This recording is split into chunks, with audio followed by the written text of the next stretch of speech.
The focus of almost every politician, political pundit, special interest group, and too many of us Americans today is what party one belongs to, whether you are a liberal or a conservative, what ethnicity you are, whose side God is on, or whether or not you believe in global warming. Anything and everything but agreement to that charter upon which the nation was founded. For Christ's sakes, we can't even agree on the written word anymore. Is it any wonder that we fractured masses are unable to affect anything of substance, let alone our own government? The battle cry of those first Americans, which we should heed, was unite or die. Because if not for the unification of those 13 original states, there never would have been a United States of America.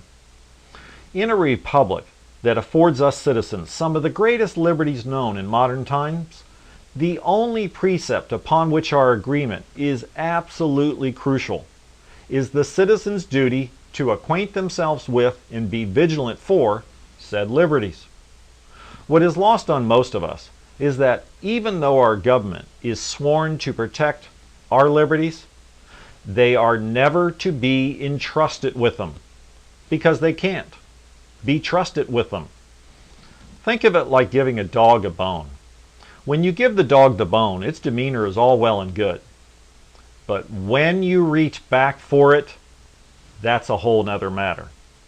So when it comes to what you think is important or what you want, unless it happens to impinge upon all of our liberties, as delineated in the Bill of Rights, it's not grounds for abandoning your duty and dividing the republic. Because in case you haven't noticed, charlatans in government capitalize on such division in order to take liberties and monies that aren't theirs to take. As reported in part 1 of this series, I have brought a lawful criminal indictment against a number of law enforcement officials in the government.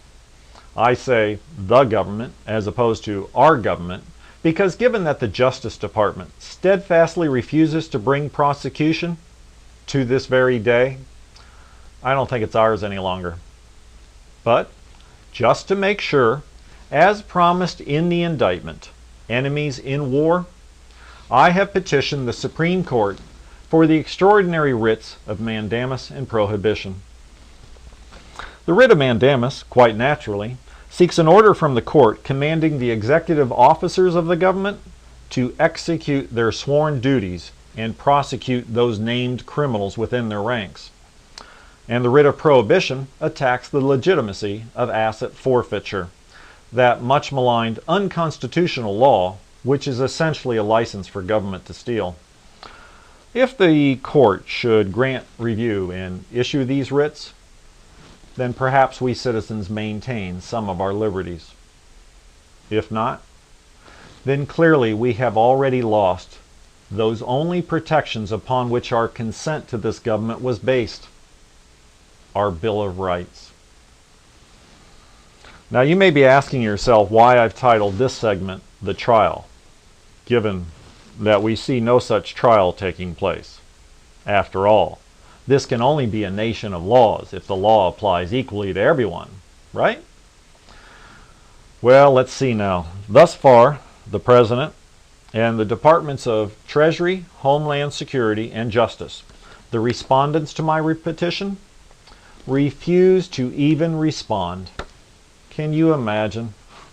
A citizen can name criminals in Customs and the U.S. Attorney's Office who have robbed our Treasury, and the Department of the Treasury, which might as well be renamed the Department of Bankruptcy today, can't be bothered as to the hundreds of thousands, if not millions of dollars stolen.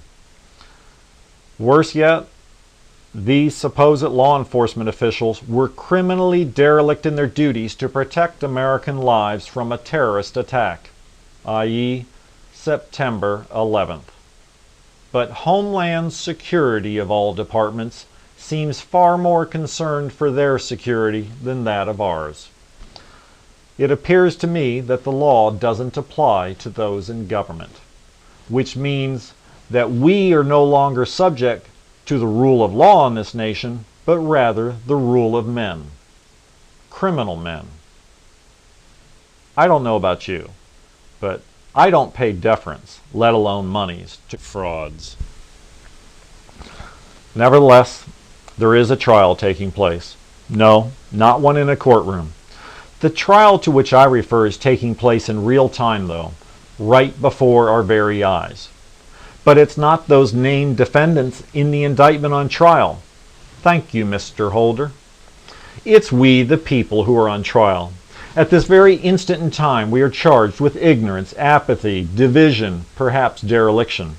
We are watching our happiness, our liberties, and that of our children's being stripped away, slowly, insidiously, but nevertheless usurped.